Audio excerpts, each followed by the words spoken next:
Kaixo eta ongetorriak saio berri batera, gaur apirilak 18 osteguna bi elkarrizketa izango ditugu. Alde batetik, Fede Sainz de Santa Maria izango dugu Anarratsetik datorrena. Anarratsek laguntza humanitarioz betetako kamioi bat bidali dute Iruñatik Saharako errefuxiatuen kanpaldietara. Eta horren inguruan hitz egitera dator. Beste alde batetik, gure ohiko kolaboratzailea den Javier Mangadorekin egongo gara eta Irati tranbiaren inguruan hitz egitera dator. Eta horrekin hasi baino lehen, goazen betiko edukiarekin. Goazen orain gaurko efemerideekin. Gaurko egun batean, 1921an Kataluniako Generalitat eratu zen. Urte batzuk geroago 1959an Irlandako estatu askea ofizialki errepublika bihurtu zen. Egun berean baina 1982an barrikada taldeak bere lehen kontzertua eman zuen, Txantreako jaietan. Eta bukatzeko 1989an konboi militar baten igarobidea eten zuen kontzientzia eragozle talde batek Gasteizen.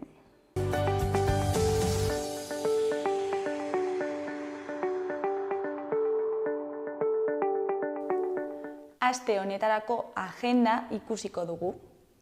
Ostegunean, alde batetik, azken galdera amari izeneko ipuin kontalaria egongo da Karrikiri elkartean. Azken galdera amari ipuinaren kontaketa musikatua egingo du Manes Beristain Agirre egileak, arratsaldeko 7:00 Karrikiri elkartean. Bestetik, Zabalguneko Zibiboxean 7:00 Irati trenaren Zabalguneko ibilbidea izeneko hitzaldi irisgarria egongo da, Nafarroako Retina elkarteak koordinatua. Hizlaria Javier Mangado izango da. Ostegunean baita ere, Bekatua izeneko eleberria izango dute Izpide Zaldiko Maldikoko irakurle taldean. Goiatz Labandibar eta Bekatua eleberriaren idazlea, bere estreinako lana da. Zaldiko Maldikoko irakurle taldean izango dute Izpide, arratsaldeko 7:00 Zaldiko Maldikon bertan. Ostiralean, batetik, Juslarrotxako Zibiboxean Bizkarsoro filma jarriko dute. Bizkarsoro herria ez da existitzen eta era berean Euskal Herriko edozein herri izan daiteke Bizkarsoro. Bizkarsorotarrak fikziozko pertsonaiak dira eta era berean euskaraz bizitzeagatik jazarriak izan diren euskaldun guztiak dira bizkarsorotarrak. Arratsaldeko 7:00 izango da emanaldia Arratxopeako Zibiboxean. Bestetik, Iturramako Zibiboxean enplego zoriontsu bat izeneko poesiak izango ditugu Einaut Elorrieta eta Inigo Astizen eskutik. Euskal literaturaren izen handietako bat da Gabriel Arestirena eta neurri gabea da hark egindako ekarpena. Arratsaldeko 7:00 Iturramako Zibiboxean, sarrerak €3. Baita ostiralean ere, Egun Motelak izeneko jaialdia egongo da Iruñean. Egun Motelak Iruñeko musika kolektiboak bigarren jaialdia antolatu du. Apirilaren 19an, ostiralean, Aintzina tabernan izanen da arratsaldeko 8:00 aurrera. Larunbatean, Anariren Giza Zarata disko berriaren kontzertua egongo da Totem aretoan. Anarik Giza Zarata disko berriaren aurkezpena egingo du Totem aretoan. Joakin Paskualekin batera ondu eta ekoiztu du diskoa. Oraingoan, Kristuraren industria bere zigiluak argitaratu du. Kontzertua iluntzeko 7:00 izanen da eta sarrerak €15 eskuratu daitezke. Gainera, Uharteko Gazte Eguna ospatuko da. Uharteko 15. Gazte Eguna egingo dute larunbatean. Egun osoko egitaraua antolatu dute eta iluntzeko 10:00 aurrera kontzertuak egongo dira. Debekatu, Goxuan, Salsan, Maruxak eta Eztitan. Igandean, Kondestableko Zibiboxean 12:00 ordu batak arte idatzita ez dauden amaierak izeneko hurbileko antzerkia egongo da.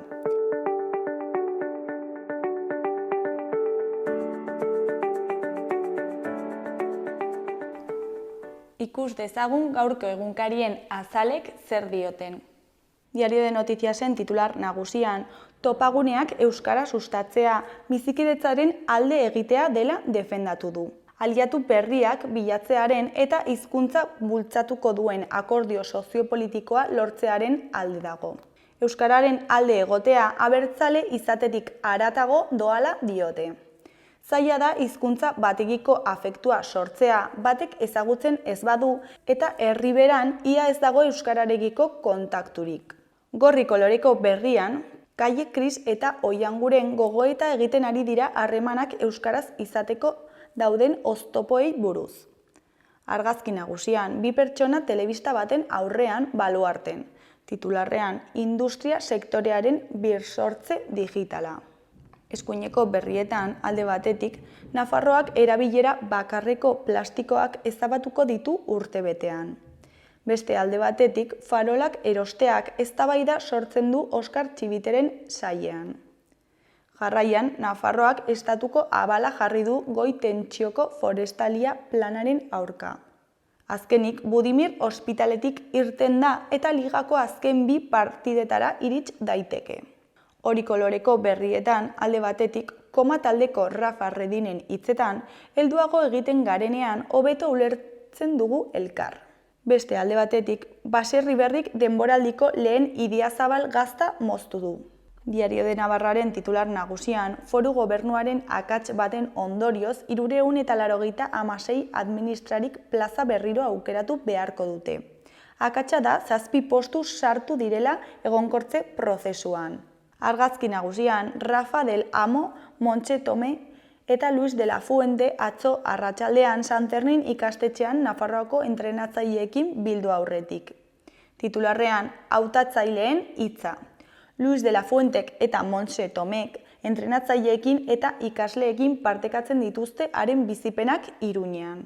Beheko berrietan, batetik, mekanikariek baztertu dute Lizarrako autobusaren balaztan akatsik egotea. Bestetik, Bilduk etari buruzko esandakoak ez ditu aintzat hartu foru gobernuak. Eskuineko berrian, erretiratutako mutualistei kalte egiten dien legea aldatuko du Nafarroak. Goiko berrietan, alde batetik, agur jaietan erabiltzen diren erabilera bakarreko plastikoei. Beste alde batetik, Tuterako ikasleak enpresari virtualaren sarirako hautagai dira. Amaitzeko, Budimirrek alta jaso du eta hilabete emango du bajan. Gara titular nagusian, topaguneak euskararen aldeko aliantza berriak egin nahi ditu Nafarroan. Azken bi inkesta soziolinguistikoek Nafarroan euskararen sustapenari buruz dagoen jarreraz datu kezkagarriak erakusten dituzte. Argazki nagusian, Eneko Andueza dugu. Titularrean, Anduezak bere tonu makurra kutsatu dio Zapaterori. Beheko berrietan, alde batetik, denontzako AA lortzeko bidea aniztasuna dela diote. Beste alde batetik, Israelek errefusatu egin du Irani erantzuna ematea. Ezkerreko berrian, Antza familiaren egilearen eskariari erantzunik ez. Artefaktua atalean, espioitza, Odi Berriak estolda berak. 2022ko apirilaren 18an independentismoaren aurkako azken espioitza kasua ezagutu zen. Pegasus kasua. Estatuaren estoldak ezagutzen dituzte alde hauek.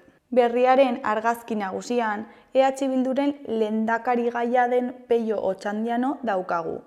Bere hitzetan, oinarrizko adostasun batzuk eraiki beharko ditugu, herri gisa etorkizun bat izateko. Herritarren mandatua gehiengoz abertzale eta subiranista izango da, eta gehiengoz ezkerrekoa.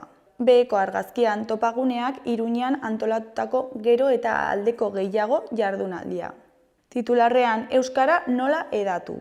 Nafarroan euskara sustatzeko proposamenak bildu ditu euskalgintzaren topaguneak. Eskuineko berrietan alde batetik, Asier Gomez Olibentzia paleontologoa eta giza evoluzioan espezializatutako doktorearen hitzetan, fosilak ondarea dira, eta aztarnategiak bakarrak, zaindu egin behar dira. Beste alde batetik, gizon bat hil dute Donostian, eta 2 lagun atxilotu dituzte hilketarekin lotura dutelakoan.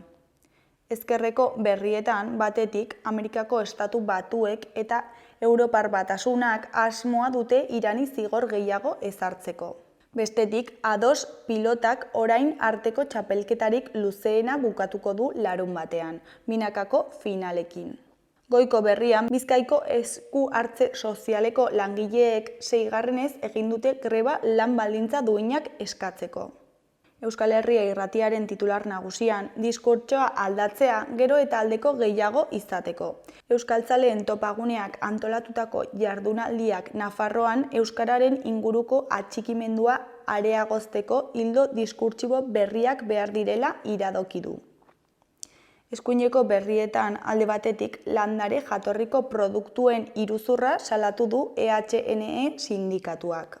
Haragi itxura izan baina 100% landare jatorri duten produktuen etiketatzea arautzea eskatu du Carrefour supermerkatuaren aurrean EHNE landa eremuko sindikatuak. Gizarteak informazio argia eta zehatza izatea funtsezkoa dela defendatu dute. Beste alde batetik, Nafarroa zeharkatuko duen goi tentsioko lineaen proiektuari emandako baimena errekurritu du foru gobernuak. Forestaliaren proiektuak estatuaren baimena jaso zuen arren, errekurtsoa aurkeztu du Nafarroako gobernuak ez baitira kontuan hartu ingurumenaren eraginen inguruko txostenak. Goi tentsioko linea horiek gutxienez 24 herri eta eskualdeetan izanen dute eragina.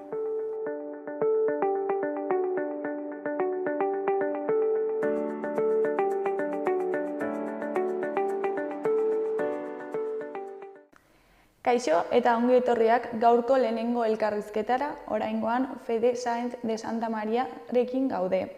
Aranasetik datorrena. Kaixo, zer moduz? Hola, egunon, oso ondo, eskerrik asko. Bueno, Aranasetik antolatuta Saharar errefuxiatuen kanpamendurako laguntza humanitarioaz kargatutako kamioi bat ateratzen Iruñatik, ezta? Baina horrekin sartu baino lehen, kontatu iguztue pixkat zer da Aranaz, noiz sortu zen? Bueno, da ANARRAS. ANARRAS da Asociación Navarra de Amigos y Amigas de la RAS. La RAS es, barkatu, RAS da beraiek sortu zuten Republika Arabiarra Saharaui Demokratikoa. Beraz, da RAS, ANA da Asociación Navarra de Amigos y Amigas de la RAS. Hau sortu zan duela 25 urte edo. Eta beti dago bere aktibidadea dago lotuta Saharako kanpamentuetan bizitzen dien errefuxiatuak. Zeren, nik uste hemen merezi duela aipatzea 2 minututan, Sahara leno zan kolonia bat Espainiakua. Eta 75 urtean, Franco hil baino 2 hilabete lehenago, Marruekosek inkorporatu nahizun lurralde hori bere territorioa. Eta ordun, hortxe, egon zan iskanbila potenteak, eta horren arabera, 100.000 persona iesi behar izan zuten bere etxetikan, eta aldin zuten handikan, bombardeon azpin, nahiko egoera larrilla, eta errefuxiatu ziren Argeliako iparraldean dagoen tokila da, Tinduf da pixkat nolabait hiri referentziala, eta hor daude kokatua gaur egun kanpamentuak, errefuxiatuen kanpamentuak. Eta Anarrasdek bere aktibidadea hortxe iten ditu, kanpamentu, errefuxiatuen kanpamentuetan. Eta nola da zuen... Karrera hau, esan behar da, hau ja, duela ia, 59 urte errefuxiatu ziren, beraz, denbora potentea. Eta nola da zuen lan egiteko modua? Bueno, guk batez ere implementatzen ditugu zenbait proiektu, batez ere osasunakin lotuta, hezkuntzakin lotuta, eta gero, bueno, nolabait urgentzizko laguntza humanitarioa, hain zuzen ere elikadura eta bat. Eta beti anarrazdek hemen Nafarroan lortzen ditu subentzio publikoak, eta implementatzen ditu proiektu horiek. Eta gero, noski, anarrazdek gobernuan o udaletxetan justifikatzen ditu bere gastuak nola, diru hori nola erabilidan proiektu horiek aurrera eramateko. Eta kamioi hau bidaltzeko elkarlanean aritu zarete beste elkarte batzuekin edo erakunde batzuekin? Bai, bueno, batez ere kamioi hori guria da, anarrazdekoa da. Gero, hemen badaude, hemen Nafarroan badaude beste bi elkarte ez gubernamentalak, alde batetik anaz da elkarte bat, batez ere gauzatzen ditu aurrak eta udaran ekartzen diala onera, bueno, gutxienez 2 hilabete hemen pasatzeko, porque, claro, basamortuaren baldintzak dira oso gogorrak, eta udaran are gehiago. Eta egoten dira hemen familia batzuekin? Hori da, osea, anasek ekartzen ditu aurroiek, eta gero prest dauden familiak hartzen dituzte aurroiek, eta hemen pasatzen dute udara. Eta gero badago elkarte bat, Asociación de Técnicos Sin Fronteras. Eta gero anarrazdek iten ditun proiektuak. Eta orduan, kamioi hori bete zen gure laguntza. Batez ere hor egon zien alde batetik donatiboak, eta beste aldetik parte importantena, eta egite uneko 80, zien gauzak guk erositakoak, hain zuzen ere, medizinak, tonelada terdi, eta alde batetik ere hornitzeko antxe daukagun hezkuntz zentro bat, el Centro Ameneto Haidar. Hor, iten dituzten gauzak batez ere eta importantena, eta guretzat importantea da, iten dituzte testu liburuak. Hain zuzen ere, nolabait bere kurrikulum propioa izateko. Eta orduan dira, testu liburuak Saharaguiek indak eta Saharaguientzat aurrak eskoletan ibiltzen diana. Eta orduan, guk hornitzen dugu zera zentro hori, eta bueno, bidaltzen dugu, noiz benka bidaltzen dugu teknikoak o hemengo irakasleak antxe formakuntza eta hango irakasleak formatzeko. Eta orduan, kamioi horretan ere, hortxe bazegoen materiala importantea, batez ere paperak eta enbai gauza liburuak iteko kamioi horretan sartu ziren. Orotara kamioi horretan sartu ziren 16 tona gutxi gora, bera, laguntza materiala. Eta zenbat denboran zehar egoten zarete laguntza hori jasotzen edo lortzen?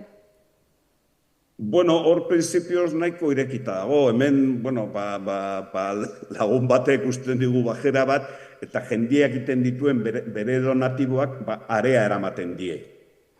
Eta bastakit badaude, badenetatik, esan donatibo partikular badaude, bastakit ikastola batek, bere, arropa, kirola arropa ja, bueno, ja ez du balio, orduan guri ematen digu, hor variedade asko dago. Batez ere, nik uste jendiak badakila, laguntza horiek ematen die, normalian karaban hau izaten da beti martxoa apirila. Orduan, bueno, jendia badaki, donatibo horiek inbehar ditula, pixkat, ez dakit nola baita esateko, otsailan, martxoan, apirilan, osea, porque gure baldintza beti dira pixkat prekarioak. Eta donatibo horiek iten dira modu horretara, ez dakit lagun baten lagunak iten ditu, ezagutzen duela, ez dakit nor. Eta gero gu aparte iten dugu erosi, medizinak aina erosi behar dira plazu konkreto baten, porque gero daude kaduzidadeak, ez dakit zer, eta bakizat. eta material hornitzeko hezkuntza zentru hori berdin. Eta hori erosten da ere. Eta kamioia hemendik aprilaren 10ean atera zen, ezta?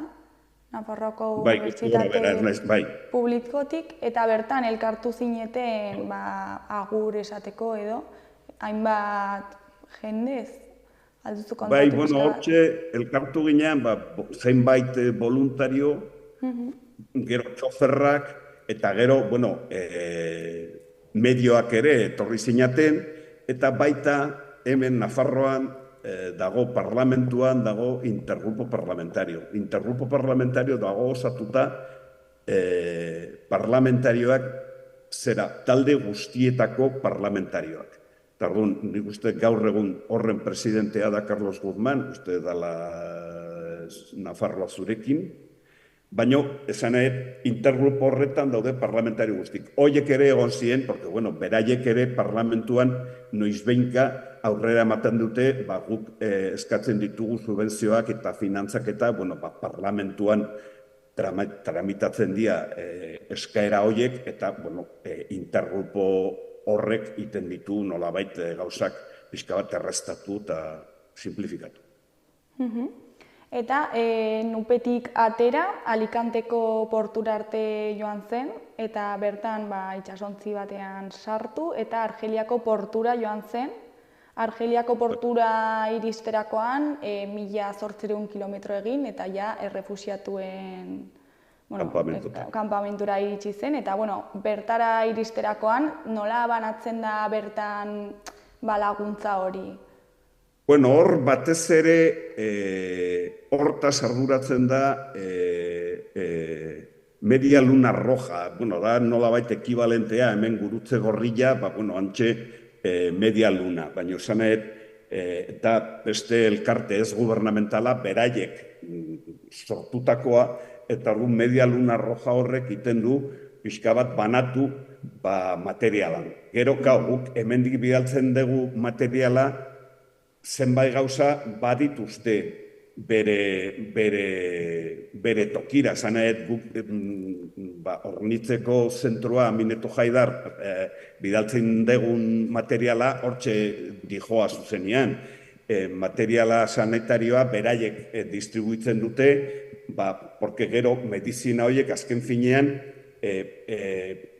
populazioaren artean distribuitzen da.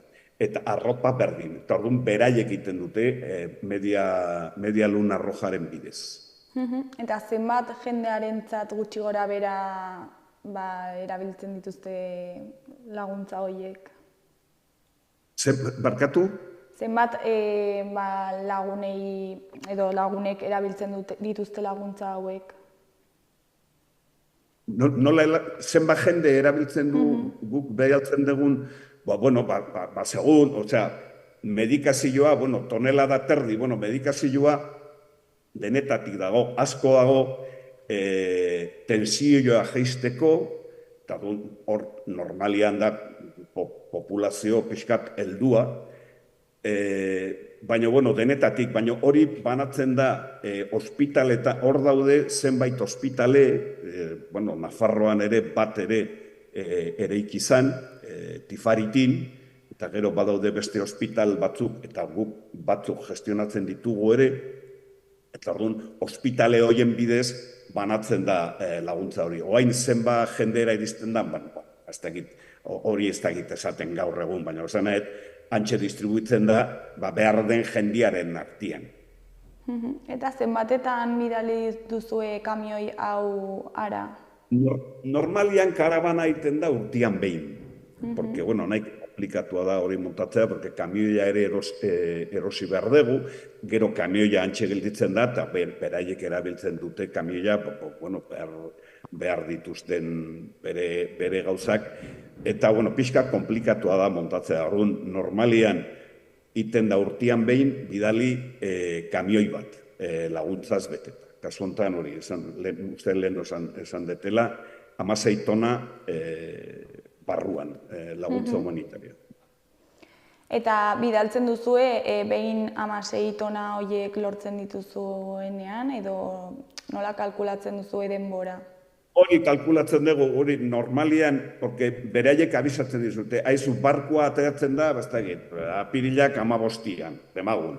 Orduan, gu pixkat horren arabera, fetxa horren arabera, kargatzen dugu kamioia, porque, claro, guk bidaltzen ditugu medizinak, medizinak ezin diagon kamioian ez dakitzen denbora, osea, egon behar dute denbora mugatu bat. Gainera, Alicanteko portuan, guk bidaltzen dugu medikazioak, antxe egiten diote inspekzio bat, la inspección farmacéutica del gobierno ez dakizer. Orduan, claro, guk bialtzen dugu medikamentuak bat dituzte bere fetxak. Orduan, nola ezin dute egon ez dakit denbora luzez, beti horren arabera kalkulatu behar dugu. Haizu, barkua egun horretan atetzen da, horren arabera kargatzen dugu kamioia, bueno, lehenbizi erosten dugu kamioia, kargatzen dugu kamioia, eta bidaltzen dugu kamioia.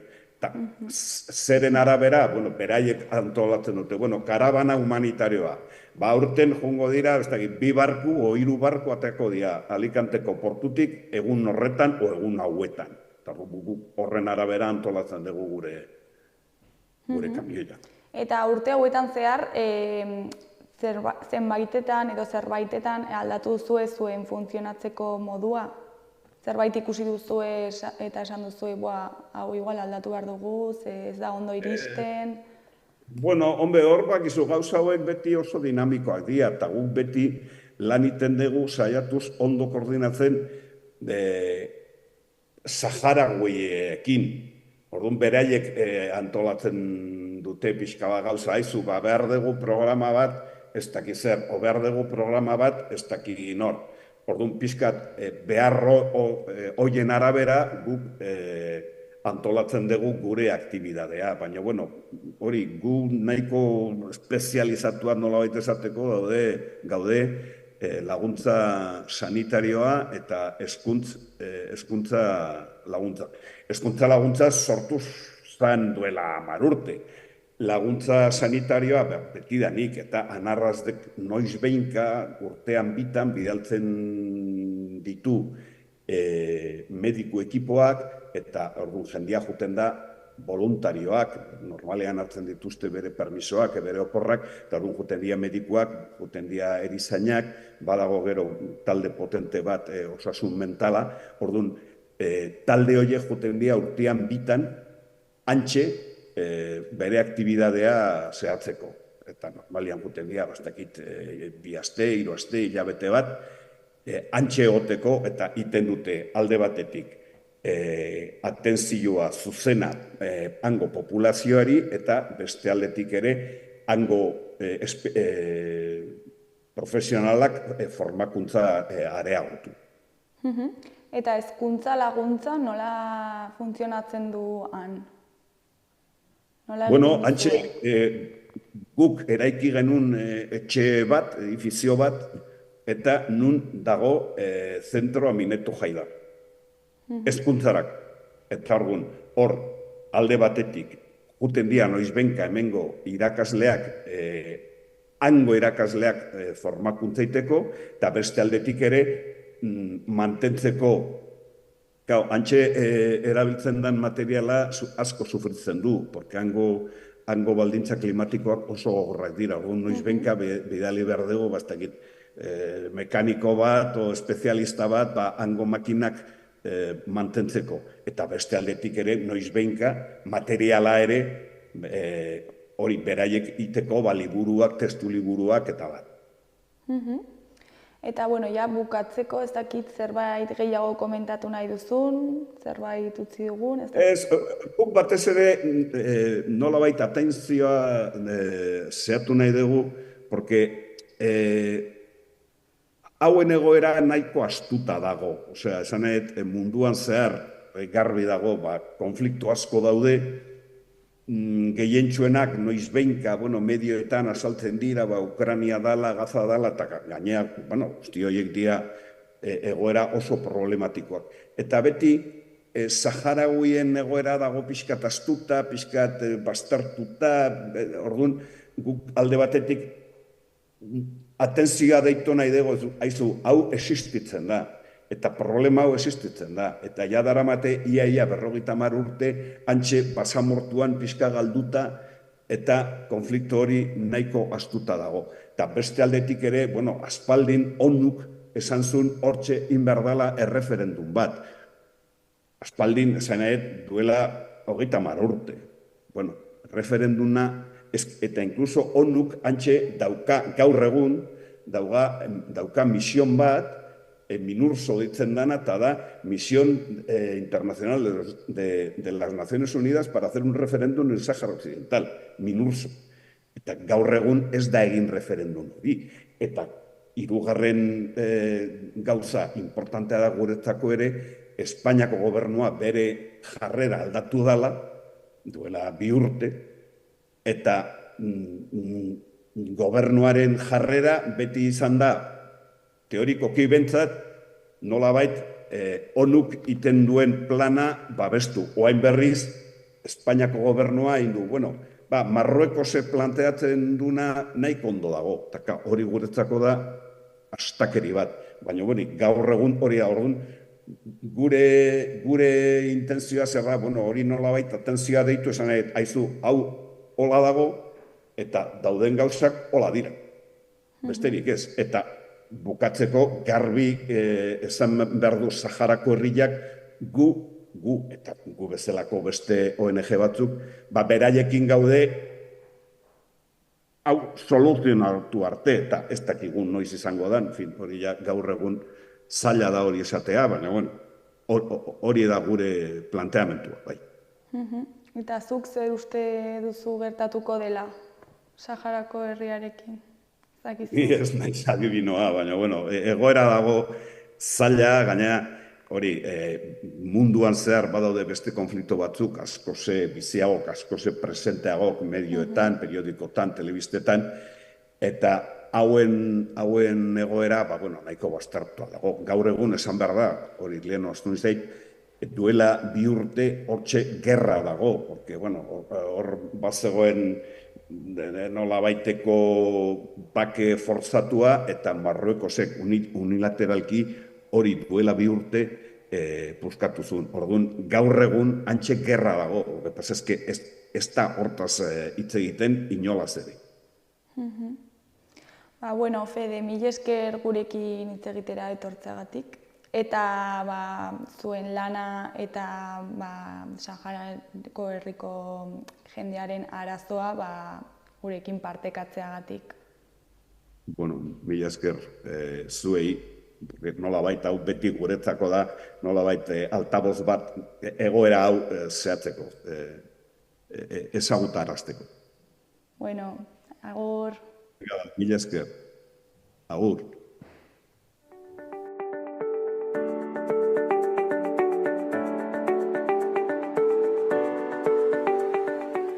Gaurko eta biharko eguraldia ikusiko dugu.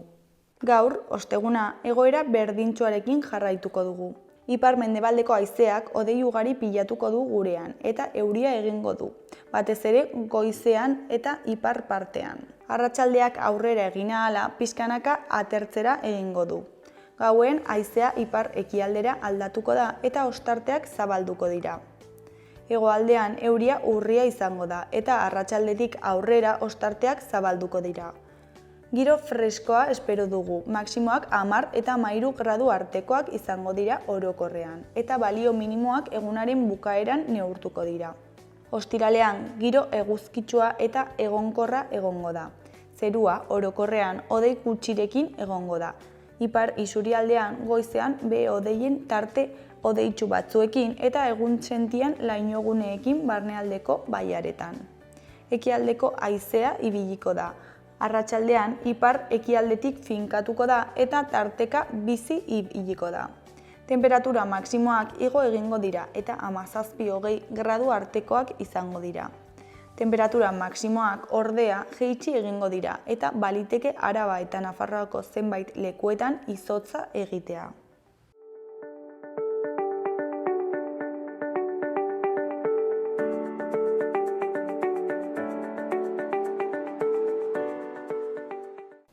Kaixo eta ongi etorriak gaurko bigarren elkarrizketara, oraingoan gure ohiko kolaboratzailea den Javier Mangadorekin gaude. Kaixo, arratsaldeon. Arratsaldeon. Zer moduz? Ongi eta zuek. Ongi ba. Bueno, aurrekoan irati tranbiaren inguruan hitz egiten hasi zineten eta historia pixkat kontatu zenuen, ez? Hori da. Eta oraingo honetan zer ibilbidean sartuko gara, ez? Hori da. Orain ja hirian barna, Iruñean barna, ze ibilbidea eramaten zuen eta aprobetxatuko dugu pixka bat ibilbide hori, aprobetxatuko dugu zera, pues, garai hartako, hau da, joan den mendearen erdialdeko, hasierako erdialdeko zera Iruña ezagutzen. Nolakoa zen eta nola ze etxe, ze eraikin ziren eta holakoak.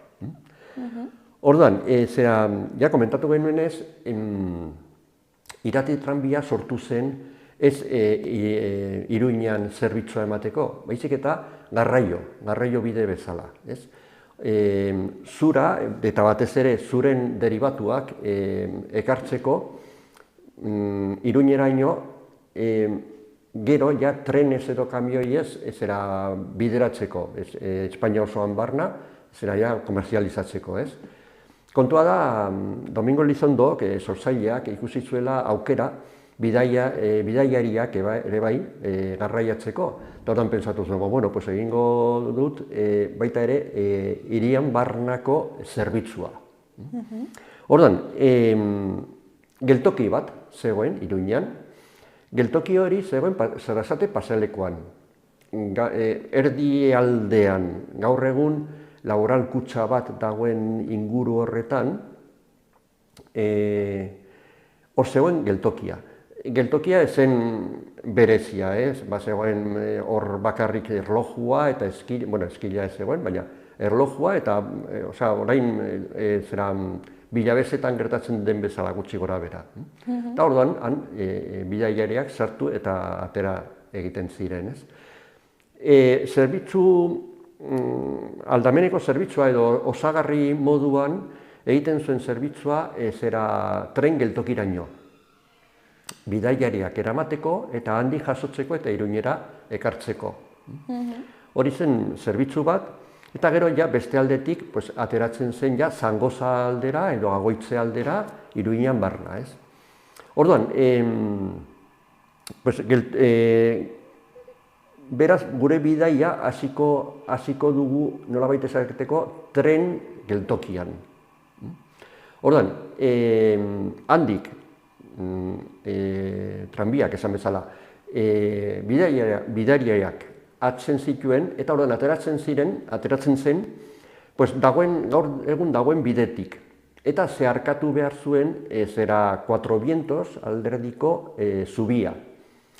Zubi hori garai hartan zen estuago, askoz ere estuago, erdia edo gutxi gora bera erdikoa, ez? Orduan, ja, bide hori, errepide horrek eramaten du ja Gipuzkoa aldera, orduan trafikoa, ezen handia, baina hasten zen ja izaten, ez? Kamioiak, kotxe urriak, kotxe gutxi, baina kamioiak eta ja baziren. Eta orduan, han sartu zen ere bai trenbidea, tranbia ibiltzeko bidea. Orduan ja estuegi gertatzen zen. Orduan ja zabaldu egin zuten, ja tranbiarekin batera, gutxi gora bera, zabaldu zuten. Trenbidea zijoan, Iruña aldera begira ezkerraldetik.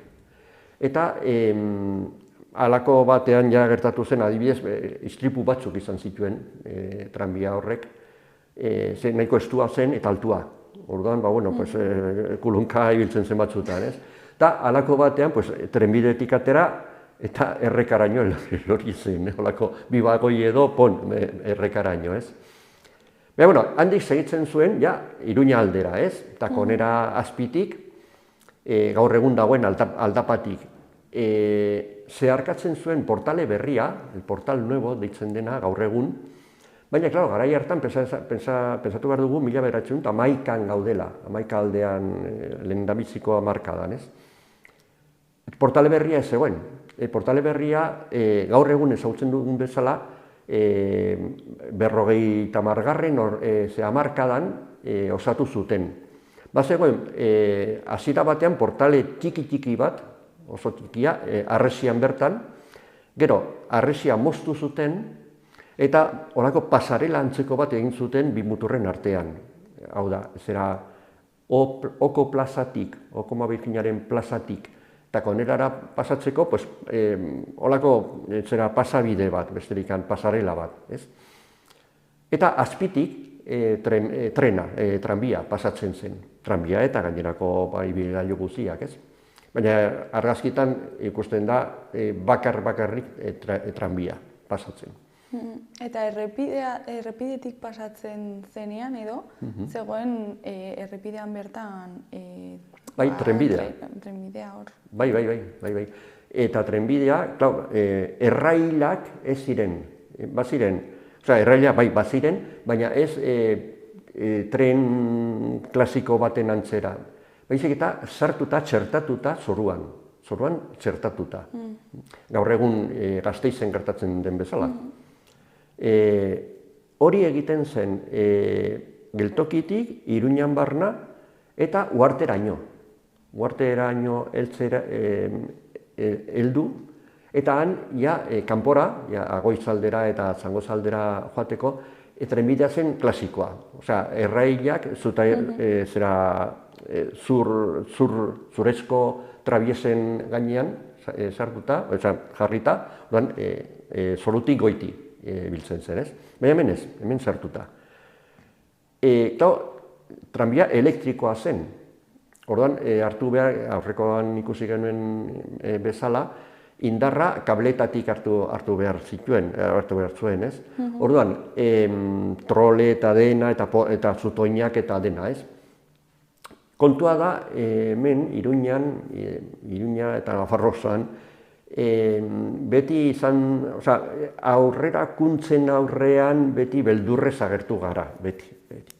Eta elektrizitatea berrikuntza zen. Eta arriskutzat hartzen zen, elektrizitatea, kontuz elektrizitatea. Orduan, zera beldurra zen, tensio handikoa zen, logiko, ez?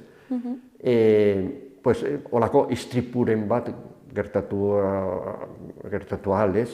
Orduan beldurrez.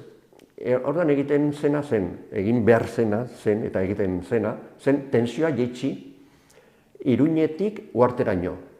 Osea, elektrizitatea zetorren, tensio, voltaje, bajukin, nahiko altua ez, baina ez hain altua.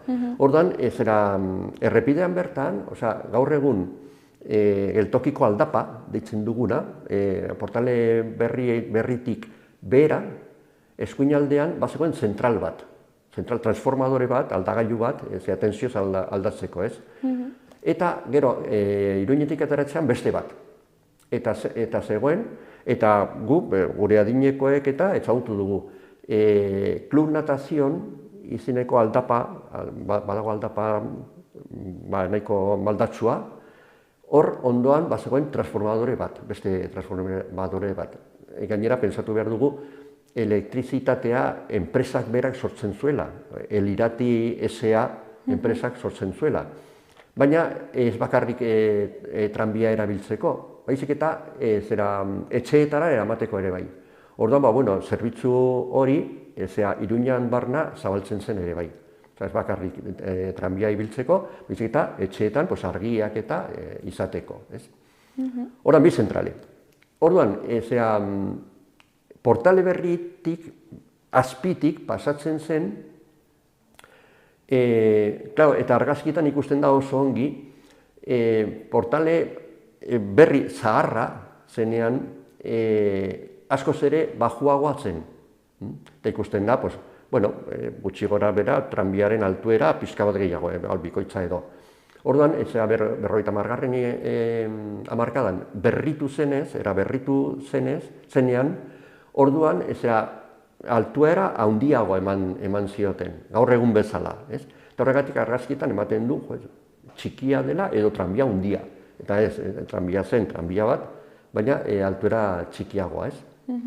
Orduan, hortik pasatzen zen, klaro, trenbidea jartzeko eta obrak behar ziren eta udalaren baimena. Eta udalak baimena eman zion enpresari aldaketa batzuk egiteko eta trenbidea jartzeko, paratzeko bertan, baina han zegoen iturri bat. Eta baldintza bat izan zen, iturri hori, enpresak kendu nahi zuen. Han geratzen ziren zaldiak eta ura edatera geratzen ziren. Horan, kentzeko eta kendu zen.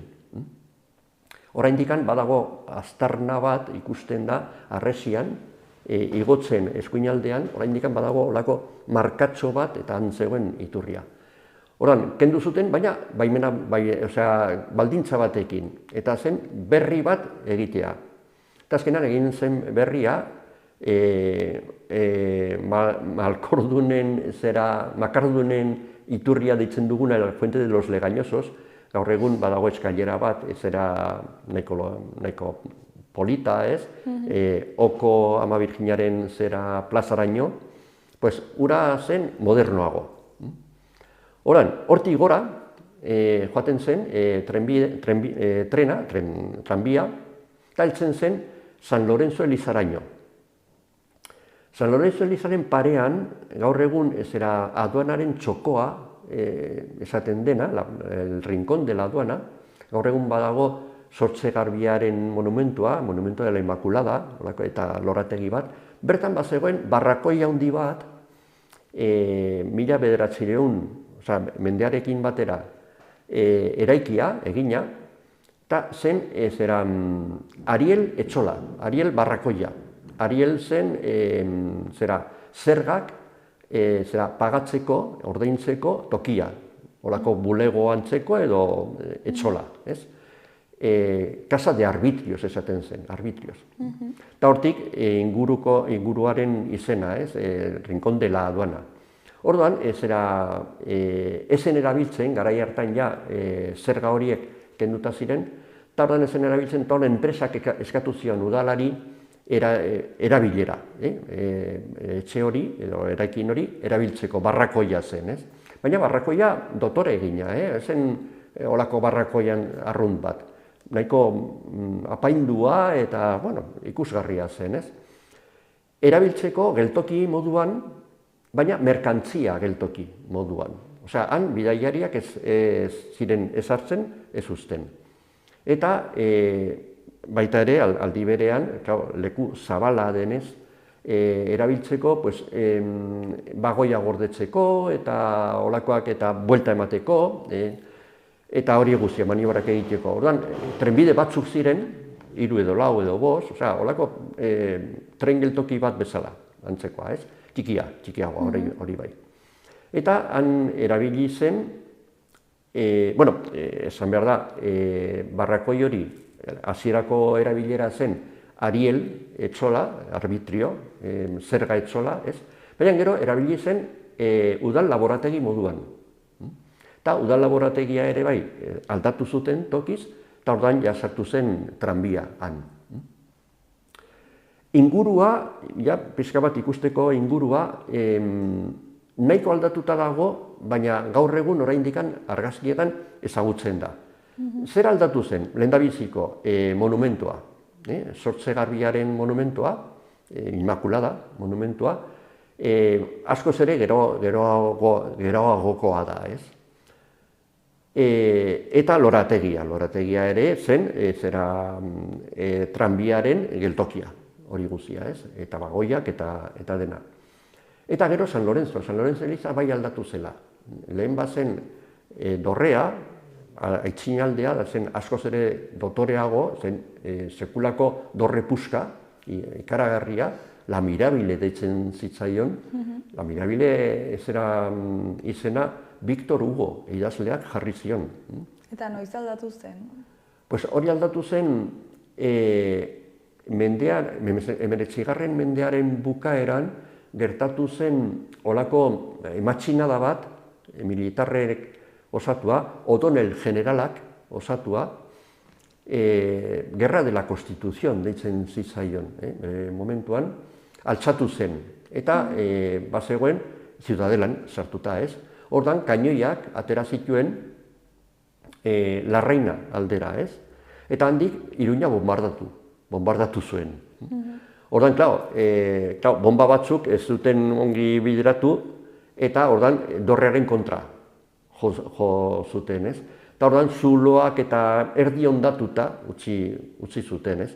Eta ordan geratu zen kilikolo eta alako batean, harri puskak erotzen ziren batzutan, eta geroago, hori geroago. Eta ordan udalak erabaki zuen, hau botako dugu, erabat, eta egingo dugu berri bat.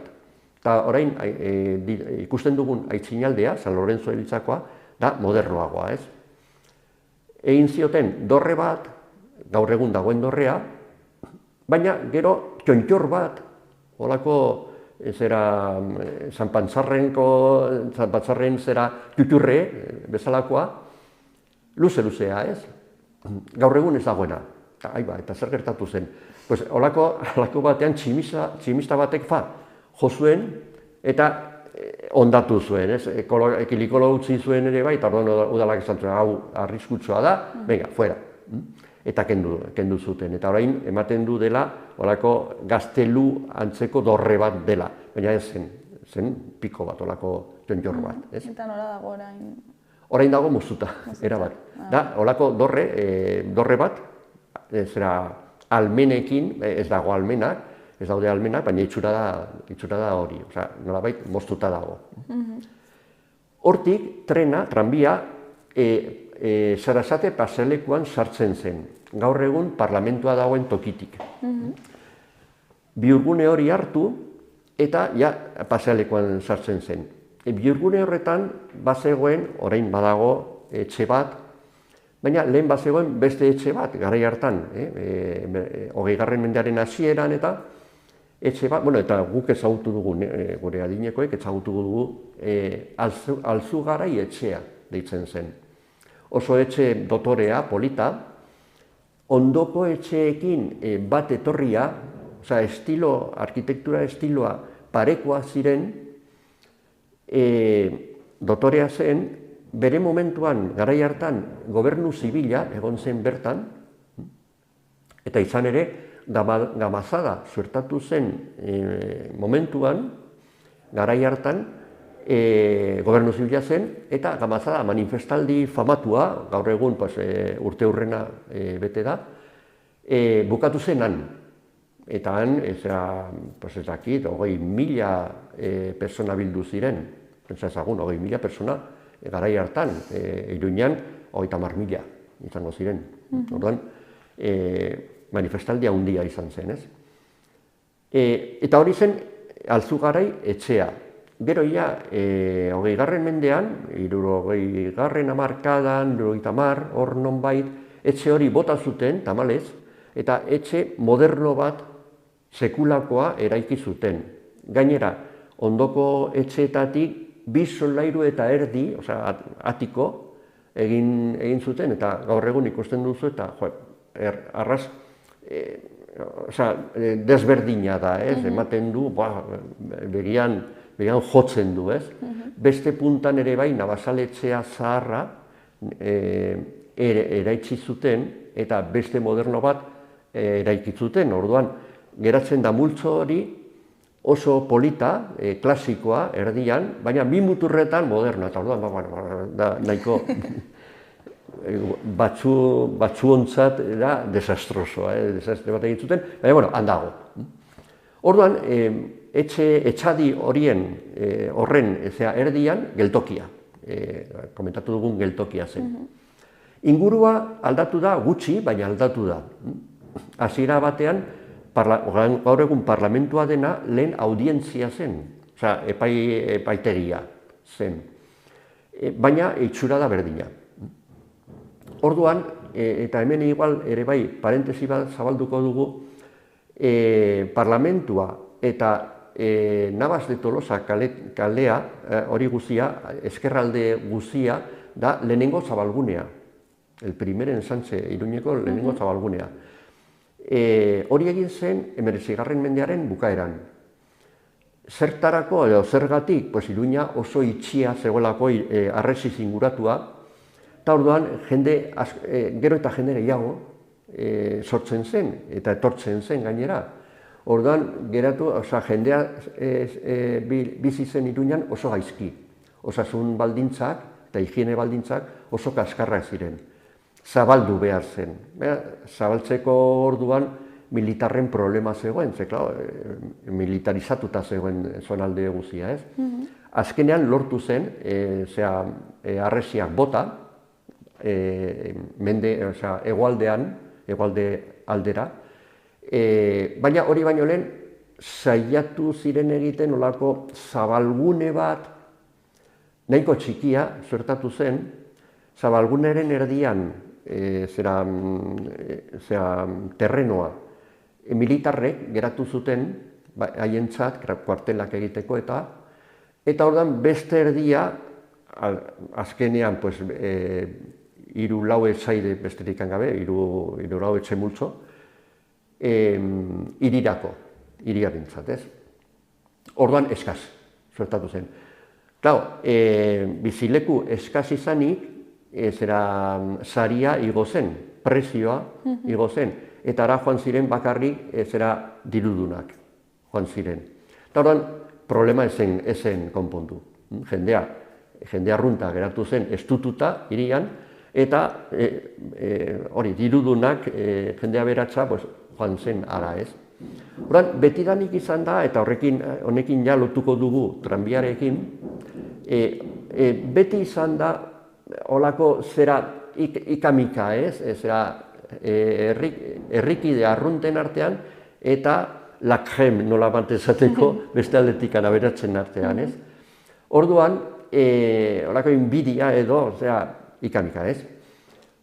Orduan, garai hartan jarri zuten, tranbia baino lehenagoko garaian, jarri zuten urmael bat, estanke bat, iturri batekin. Gaur egun parlamentuaren aurrean, hor, zonalde horretan. Paserokoaren muturrean, beste muturrean bazegoen beste bat. Beraz, han jendea beratza bizi zen, ez? Eta orduan, halako batean bati okurritu zizaion negelak, igelak, botatzea urmael horretan, uretan. Eta orduan, negelak gozo geratu ziren, baina oiuka ari ziren gauez batez ere. Eta orduan, jendea protestaka hasi zen, izorratzeko bota zituzen negelak, ez? Orduan, ja sortu ziren protestak, azkenean kendu zen, baina ikamikak jarraitzen zuen, ez? Orduan, tranbiaren kontua, han paratu zuten geltokia. Orduan, tranbia zetorrenean, iragartzeko zetorrela, pentsa ezagun, hiri baketsu bat, bare-barea, zirkulazio gutxi, batean sekulako tranbia puska, etorri, orduan, jendea, iragartzen zen. Gaur egun trenek egiten duten bezala, holako sirena bat ematen dute, hemen joare bat erabiltzen zen, zentzerro bat, joare bat, pon. Gero, hori kaskar iruditu zitzaien, eta azkenean sirena bat jarri zuten. Baina sirena, nahiko zena, ez? Eta orduan, izorratzeko ere bai, behar baino maizago entzunarazten zuten sirena hori. Inguruko biztanleak izorratzeko ere bai, aberatsak zirelako, ez? Orduan, jendea berriz protestaka, lehengo negelak, orain sirena, protestaka. Eta azkenean udalak erabakitzen, ez sirena, ez joarea, ez deus, bakarrik txirrin bat. Bagoietan jarri zuten txirrin bat, eta orduan horrek abitzatzen zuen irteera edo la. Eta orduan, han paratzeko, geltokia zen azkenean. Bakarrik zegoen geltoki hori. Bakarrik zegoen geltoki hori. Geltoki moduan, bai, bakarrik hori. Gero ikusiko dugu, gehiago zira, geldiuneak edo tokia gelditzeko bai, baina ez geratzeko. Han bi trenbide jarri ziren, tranbia geratuta zegoen momentuan, beste bat pasatu ahal izateko, orduan bi trenbide. Orduan, claro, kaltzada osoa erabiltzen zuen. Orduan, claro, trafiko gutxi zegoen, baina gurdiak eta pasatzen ziren, ez? Handik ere bai. Gurdiak zaldiekin. Claro, zaldiak eta tranbia beti izan dira etsaiak, ez? Olako zaldiak, claro, zaldiak izututzen ziren, ez? Orduan, zein zuten, debekatu, zirkulazioa debekatu, Sarasate pasaleku tramo horretan, zati horretan. Eta agertzen da argazki batean, argi eta garbi, esanez debekatuta prohibido las caballerías, o los carruajes. Orduan, bakarrik tranbia pasatzen zen. Beraz, alde horretatikan mugatu zuen pixka bat, bizimodua, Iruñeko bizimodua da, eta hola, ez? Aurrerago, joan da, esan dugu, Navasal etxea, etxe zaharra zegoela, hori ere bota zuten, egin zuten berri bat, eta San Nicolás eliza dago, zegoen eta dago, ez? Claro, San Nicolás eliza zen, Burgoen garaian, San Nicolás Burgo edo hiriguneko gotorlekua eta babeslekua, ez? Sekulako bastioia, gaztelu antzekoa, laudorre puska, ederrak. Eta hemen ja gogoratu behar dugu, konkistaren garaian, Nafarroa konkistatu zutenean, erregeak, Fernando erregeak, eraikitzea agindu zuen gaztelu berri bat. Hain zuzen, Gazteluko plazan, horregatik da Gazteluko plaza izena. Baina, klaro, herri konkistatua zen. Orduan, etxaia barruan zegoen. Klaro, Nafarrok kontra geunden, kontra zinden, ez? Bere momentuan. Eta orduan, San Nicolás elizako dorreak mehatxua zen, mehatxu zitzaion gazteluari. Oso altua zirelako, eta oso sendoa. Han paratu ezkero kaioi bat, zuzenean bombardatu. Horri militarren izkeran deitzen zaio padrastro. Eliza zen padrastro bat. Toki bat, gorago, nondik egin ziteken erasoa zuzenean beste gaztelura, kasu honetan, ez? Eta zergatik izen hori? Padrastro? Bai. Inkordio delako. Padrastro da, olako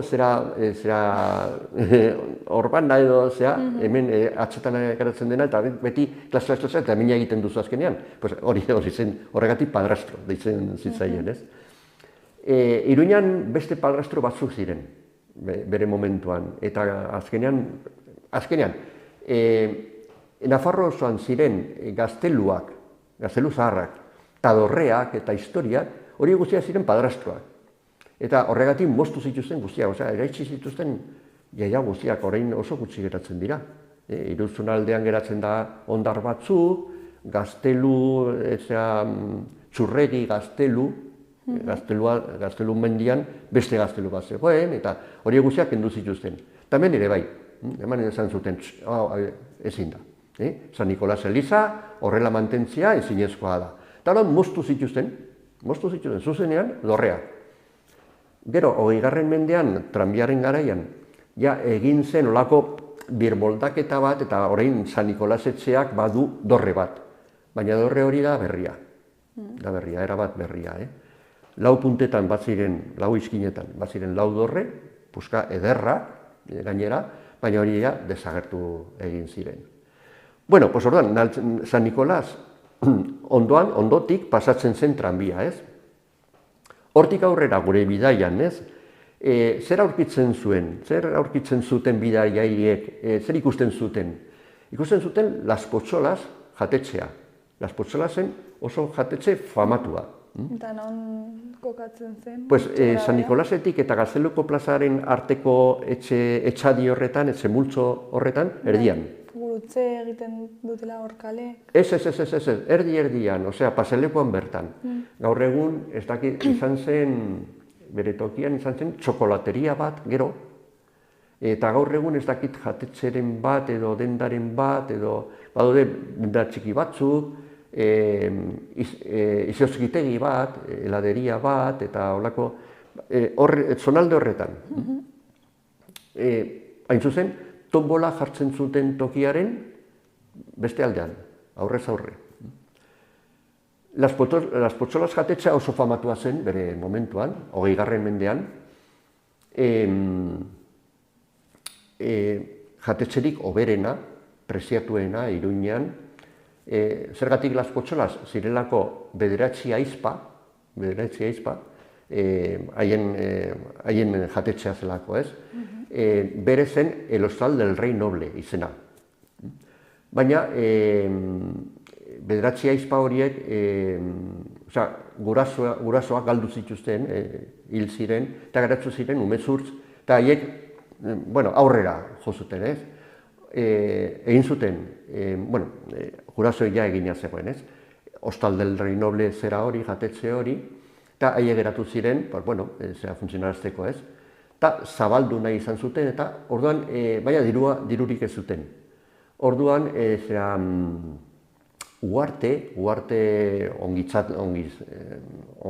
ongile bat izan zen, enpresari famatu bat, ez? Felix Uarte, hemen Iruñean gauza asko egin zituen, Madrilen ere bai, oso famatua izan zen Felix Uarte. Horrek lagundu zien diruarekin, ez? Dirua jarri zuen, baldintza batekin, azpi izena, nolabait esateko, Hostal del Rey Noble, esateko Las Potxolas ere bai. Zirelako, politak, neska politak eta hola, ez? Eta jendeak ezagutzen zuen ja, herriak ja eman zion jatetxea, Las Potxolas, Hostal del Rey Noble, sekulan barkarrik letreroan, agertzen zen. Orduan, oso famatua zen, oso apresiatua, eta orduan, ara joaten zen jende nagusia, bazkaltzera eta jende nagusia. Eta orduan, jatetxe horretan, egosi ziren nolabait esateko, asunto afer interesgarriak eta batez adibidez, Gerra Zibilaren hasierako matxinada eta bilerak eta bertan egiten ziren, bertan egin ziren. Gerra Zibila pasata, heldu zen Europara, heldu zen Gerra Mundiala, munduko gerra, bigarren munduko gerra. Eta, momentu horretan, oso kuriosoa da, oso bitxia da, Espainia ez zen sartu, gerra horretan ez zen sartu, neutral geratu zen. Zergatik, Gerra Zibila bukatuta, arras desegina zegoelako, ez? Ja porrotegina, ez? Ordan ez zuen indarrik sartzeko, ez duen potentziarik, almenik, gerra handi batean sartzeko berriz gainera. Orduan, hor zegoen Alemania alde batetik, aliatuak beste aldetik, eta jolasten pixka bat, Franco, bere momentuan, Franco lehendakariak, nolabait abila zen geratzeko tartean, ez? Tartean. Baina tarte horre, Espainia peninsula oso ongi kokatuta dago alde batetikan Portugal aldera, eta beste alde batetikan Gibraltar aldera, eta Gibraltar da Afrikako sarbidea nolabait esateko, ez? Ordan, Gibraltar, alde batetikan inglesek zuten. Beste alde batetikan Alemaniak, Hitlerrek nahi zuen kontrolatu Mediterraneo, eta hori da sarbidea ere bai, Mediterraneo aldera. Ordan, estrategikoki oso punto maitatua zen alde guztietatik, ez? Ordan, han zegoen kontua, usten baldin bazen aliatuak bertan sartzen, ordan Hitlerren kontra jarriko zen Espainia. Aldiz, Hitler usten baldin bazuten Gibraltar konkistatu, orduan aliatuen kontra. Eta beste aldetik zeuden eta daude Kanariak, Irlak. Eta Kanariak, Irlak babestea oso zaila da, Alemaniaren aldetik, baina ez aliatuen aldetik. Orduan, hor zegoen oreka bat nahiko ez egonkorra. Orduan, ara ibili ziren negotziaketetan, orain hasten dira ezagutzen, alako negoziaketak dokumentuak ja libratu direlako, eta orain ja azten dira irakurgai izaten, lehen sekretua ziren. Eta bilera batzuk izan ziren, eta bilera bat edo bi egin ziren Las Potsolas jatetxean. Hain zuzen, Inglaterrako konsula, eta hemengo agintariak. Agintari nagusia gainera, Espainiako agintari nagusiak, bertan ziren. Orduan, toki hori izan zen, azkenean oso garrantzitsua, ez bakarrik Nafarroa mailan, edo Iruña mailan, Nafarroa mailan, Espainia mailan, eta munduko mailan, gainera. Nahiko... Eta noiz itxi zen. Azkenean, zahartu zirelako aizpak, eta, bueno, ez ziren ezkondu, haiek ez ziren ezkondu, ez zuten ondorengorik, eta orduan, azkenean geratu ziren hiru horiek, misericordietzera joan ziren nolabait esateko, eta ja, saldu egin zuten toki hori, ez? Baina beti geratzen da, Las Potsolas, tokia da, Las Potsolas. Gero, dagoena, baina Las Potsolas. Ordan, bertatik pasatzen zen tranbia, ere bai, aurretik. Eta ja, heltzen zen Diputazio Jauregiraino. Diputazio Jauregian baziren bi aukera, trenbiderako. Bata, Gazteluko plazan sartu, eta bestea zen San Ignacio Etorbidetik atera. Jarraitu, zuzenean, ja, Iruñetik kanpo, eta pensa ezagun, zabalgunea ez egoela eginda, oraindikan. Horrek esan nahi du, gaur egun Carlos Hirugarrena zinearetoa zen tokian, toki horretatik, aurrera ez egoela deuz. Ez egoen etxerik, ez zen deuz. Hiritik kanpo zegoen, ez? Horan, handik, ateratzen zen tranbia, ja, hartzeko, Zangoza eta Agoitzeko norabidea, ez? Orduan, bi aukera ziren, eta bi trenbide osatu ziren. Bata, sartzeko Gazteluko plazan, eta bestea, zuzenean joateko kanpora, ez?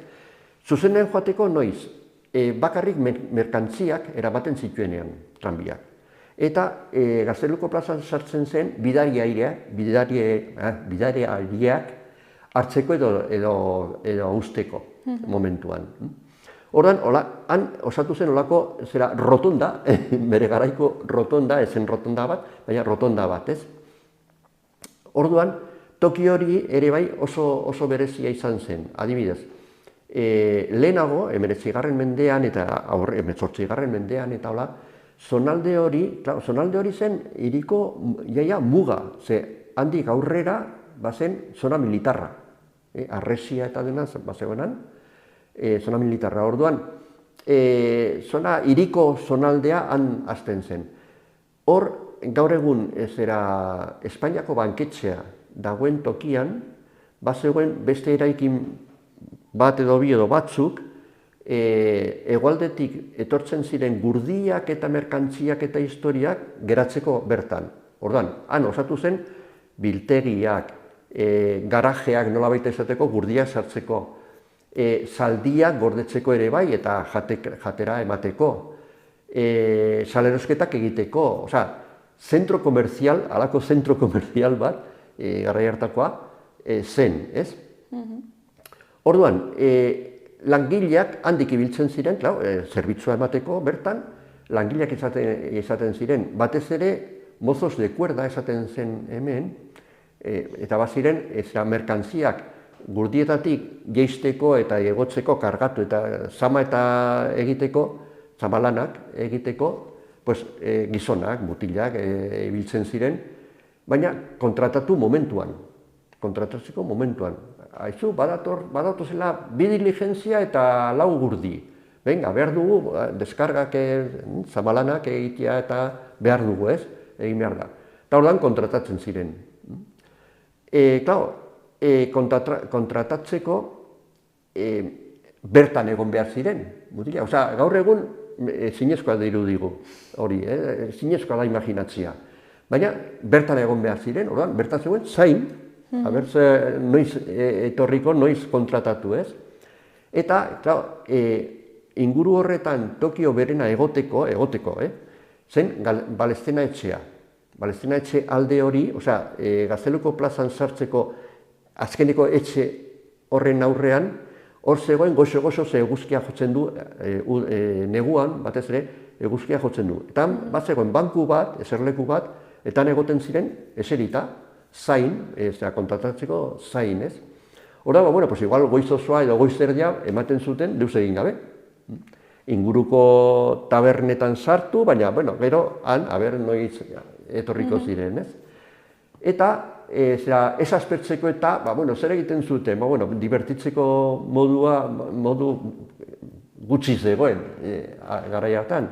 Bat zegoen diputazioa, ez zegoen tabernak ziren, alde zarrean jasartuta. Orduan, arratoiak eistatzen zituzten, arratoi asko ziren garai hartan. Arratoiak harrapatu, eta gero, diputazio jauregiaren aurrean, holako korro handi bat egin, haien artean ez, korro bat egin, han askatu, arratoiak, eta zakur bat, kale zakur bat, kaleko zakur bat. Eiza egiteko, eiza egiteko, oza, zezenketak, holako zezenketak, bai nazka. Eta, klar, arratoi batek ies egiten baldin bat zuen hankartean, ostika bat eman eta barrura berriz. Osa, horrela, ibiltzen zen. Hori zen divertitzeko modua, ez? Pues hortik ere pasatzen zen. Gaur egun, maltrato animal ez dakit zer besteala. Pues hortik ere pasatzen zen eta desbideratzen zen, tranbia. Orduan, tranbia alde batetik Gazteluko plazan sartzen zen. Gazteluko plazan sartzeko, orain, imaginatzen baldin badugu tokia, da nahiko toki estua. Dagolako diputazio jauregia alde batean, eskuinean, eta Balestena etxea beste aldean. Eta da, nahiko toki estua. Handik sartzen baldin baduzu trenbide bat, erdia jaten duzu. Trafiko gutxi zegoen, baina jende asko. Hortik sartzen ziren ere... Gurdiak eta, bai, klaro, gurdiak eta garraiatzeko, ez asko. Baina batzu bai, baina batez ere jendea zeharkatzen zuen toki hori, askotan gainera, aldezarreko jendea. Eta ordan, toki arriskutsua zen, tranbia, jendea eta hola, eta hor, halako batean, bat zegoen hemen Iruñan, Leonzio Urabaien izeneko gizon xelebre bat, nahiko ipurterrea eta, gauzak egiten zituen, eta idazlea zen ere bai, idazlea. Ordan, zer proposatu zuen? Balestena etxea, imaginatu behar dugu etxe hori, nola dagoen momentu honetan, ez? Beko aldea eta lehenengo solairua moztu zabaltzeko, bidea zabaltzeko. Eskerrak ez zen egin, azkenean ez zen egin, eta geratu zen bere. Baina, pentsatzeko nolako mentalitatea zegoen halako batean, ez? Hau estua da, zabaldu behar dugu, diputazioa ez duzu ukitu behar, ordan etxea, kendu etxea, etxe puska bat. Ordan, holako ideia izan zen, aurrera, nahiko aurreratua gainera, baina azkenean ez zen egin, ez? Total, handik sartzen zen tranbia, eta orduan eskuin aldera joaten zen. Gazteluko plazan, eskuin alderan. Gaur egun, handago, diputazio jauregia, eta gero, Carlos Hirugarrena etorbidearen hasiera. Eta lehen ez zegoen Carlos Hirugarrena etorbidea, bai? Ez zegoen. Osa, momentu hartan, 1911an, 11tik 20ra, gutxi gora bera, ez zegoen. Ideia bazen handi zabaltzeko, ez? Baina, zer zegoen, Gaiarre Antzokia. Gaiarre Antzokia, oso aitzinalde dotorea zen, ixten zuen dena. Osea, gaur egun, irikita dagoenez, toki hori itxita zegoen, eta bertan Gaiarre Antzokia. Gaiarre Antzokia, Carlos Hirugarrena etorbidea egitean, trasladatu, aldatu zuten tokiz, eta dagoen tokiraino eraban zuten, ez? Baina, momentu hartan, zegoen, plazaren toki oberenean, ez? Olako ikurra zen, ez? Horan, bertan egiten zuen geldialdi bat. Jendea hartzeko eta jisteko, ez? Jarraitzen zuen eta bihurgune bat, plaza da karratua, trapezoidala, baina, bueno, bihurgune bat, ez? Eta orduan trenbideak bihurgunea egin behar zuen. Osorik 3 bihurgune, bat hor, gaur egun Txoko taberna dagoen inguru horretan, hor bihurgune bat. Beste bat La Perla hotela, eta hirugarrena zera La Jakoba pasabidearen parean, gaur egun Iruña eta Teagleatele, izkin horre. Hori da izten dutena ez ondokoa, ez? Ez dago iskin batean, bai. Izkina, bai, badago izkina, eta barrutik badago pasabide bat, Zapateria kaleraino joateko. Bai, batzutan dagoela itxia. Bai, gauez itxita dago, bai. Ordan, beste bihurgune bat, hori oso estua da gainera. Eta orduan, klaro, han ez dago aukera hundirik, trenbide bat jartzeko. Osea, nahiko baimenduta dago, nahiko bortxatuta dago. Orduan, bihurguneak izan behar ziren 40 metroko erradioko bihurguneak, nahiko estuak, nahiko itxiak. Eta orduan, behin baina gehiagotan tranbia ateatzen zen. Ez egoen babesik, eta orduan, pun, kanpora. Orduan, arriskutsua zen ere bai, ez? Horregatik, ja, 1926an, oza, 15 urte beranduago, azkenean ja kendu zen. Kendu zen, Gazteluko plazan sartzea. Baina, hasieran bai, sartzen zen. Orduan, Gaiarrean txokiren parean, bazegoen geldiune bat, ekialdeko aldean, orain taberna batzuk daudean, eta jatetxe batzuk eta hola, erdian, bazegoen beste geldiune bat, oza, nahiko hurbil. Gero, La Perla hotela gaindituta Iruña kafetegiaren parean beste bat, 3. bat, eta gero, mendebalde aldean, azkeneko zera horretan, erdian ere bai beste bat. Osea, lau geltoki, ez ziren geltoki, gelditzeko tokiak, jendea hartzeko eta, plazan barna.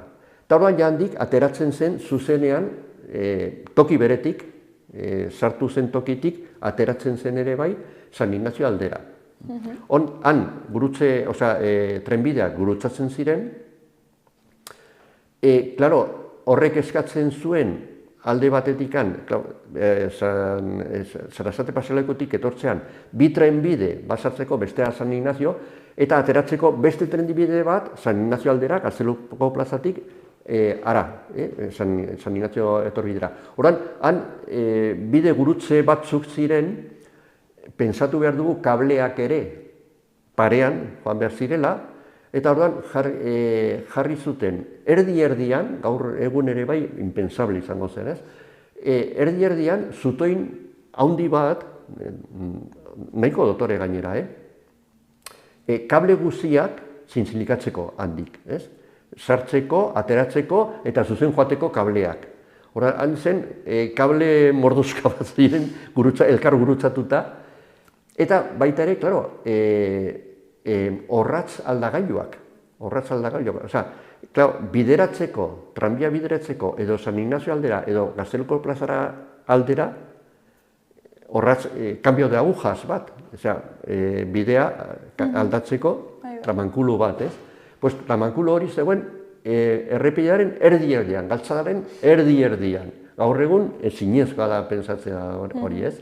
Eta gero beste orratz aldagailua zegoen Diputazio Jauregiaren aurrean badaude arbol batzuk, batez ere jartzen baldin bagara aurrera begira. Eskuinaldean badago Gaztainondo, potolo handi bat, horren parean jarri zuten orratz aldagailua, beste orratz aldagailu bat. Kontua da, garai hartan arbol hori zela txikia. Eta jarri zuten pare-parean orratz aldagailua, orratz aldagailu horrek badauka palanka bat eta holako hiltze bat, eusteko. Palanka horrela usteko edo horrela usteko, ez? Orduan, parekoegi jarri omen zuten, arbola hasi zen handitzen, eta jotzen zuen, horratzaldagailua. Orduan, zer egin zuten, arbolak kendu ez, hemen arbolak beti izan dira nahiko errespetatuak, indarrez, eta orduan, arbolari egin zioten olako marka, aztar handi bat, eta hiltzea punta bat. Eta gaur egun ikusten dira. Tramankulo hori kendu zuten, 26an ja kendu zuten, 1926an, baina arbola geratu zen, zuhaitza geratu zen. Eta orduan ikusten da oraindikan, aztarna zabalduta eta punta ere zabalduta arbol horretan. Geratzen den, aztarna bakarra, zuk esaten duzu, zerbait geratzen da? Geratzen da hori. Horre, garai hartako sinale ez. Eta orduan ja, hasten zen, handik, San Ignacio etorbidera zuzenean, eta ja, urrengo batean ja ikusiko dugu nondik nora zihoazen. Irutzen baltzaizu, hemen geratuko gara. Bai, primeran. Eta ja, beste bigarren partean ikusiko dugu nondik ateratzen zen Iruñetik. Eta, bueno, gaur, honen inguruan ere, hariko zara Kondestableko zibiboxean? Ez, Zabalguneko zibiboxean, bai. Eta ze ordutan? Zazpietan. Ez da izango da, hain zuzen, gaur egun komentatu dugun tarte hori. Berdin-berdina izango da, euskeraz izango da. Ba, primeran, jendea animatzen den. A ber, bilduko gara, nahiko goxo-goxo egoten gara olako hitzaldietan, ze jendeak asko daki ere bai, gure garaiko jendeak, norbaitek ezagutu gauza bat, beste batek beste bat, eta orduan guztion artean osatzen dugu pixka bat garai hartako Iruña, nolakoa zen, ez? Eta nahiko bitxia da bai.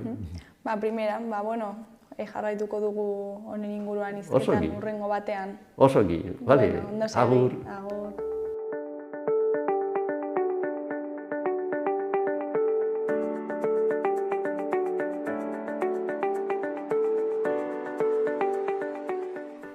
Gaurkoz hau izan da dena, bihar itzuliko gara eduki eta elkarrizketa berriekin. Ondo izan, agur.